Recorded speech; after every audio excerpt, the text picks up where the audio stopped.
नमस्कार। आकाशवाणी चंडीगढ़ से प्रादेशिक समाचारों के साथ मैं चंदन शर्मा।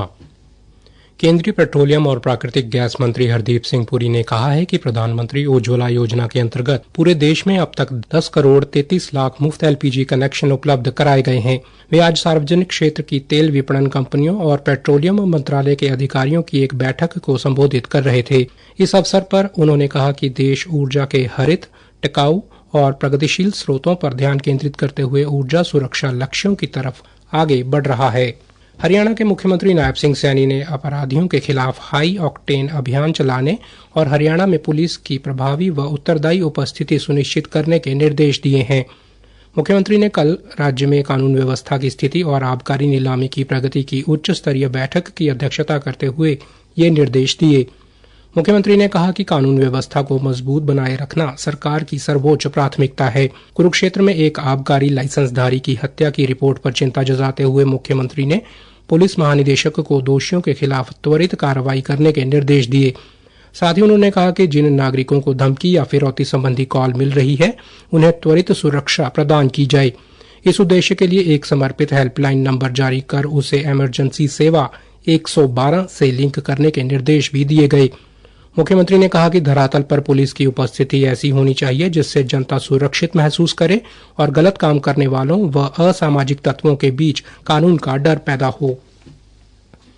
केंद्रीय सड़क परिवहन एवं राजमार्ग मंत्रालय तथा राष्ट्रीय सूचना विज्ञान केंद्र NIC द्वारा चंडीगढ़ में ई परिवहन परियोजना पर आयोजित 2 दिवसीय कार्यशाला ई ट्रांस 2025 कल संपन्न हो गई।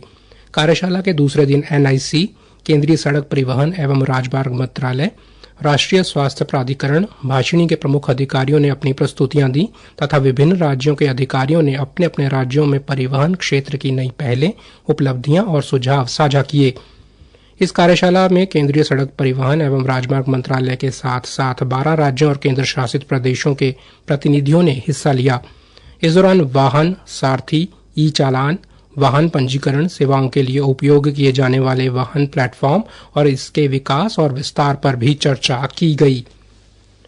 हरियाणा राज्य महिला आयोग की अध्यक्ष रेणु भाटिया ने फरीदाबाद में महिलाओं से संबंधित शिकायतों की सुनवाई की। इस जन सुनवाई में पहले से दर्ज 18 मामलों के साथ साथ 3 नए मामले भी सुने गए।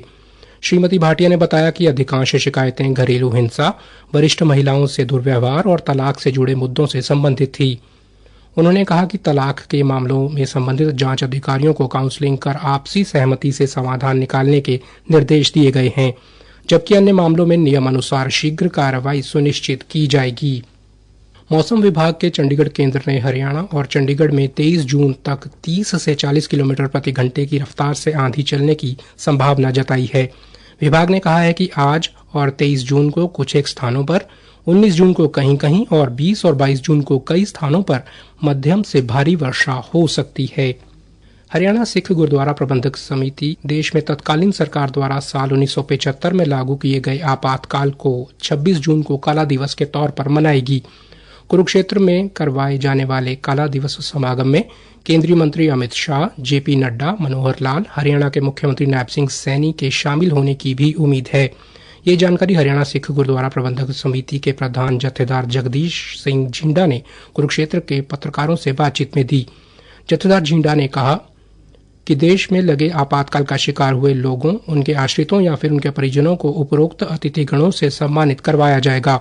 उन्होंने कहा कि ये ऐसा दुर्भाग्यपूर्ण समय था जिसका शिकार भारी गिनती में लोग हुए थे।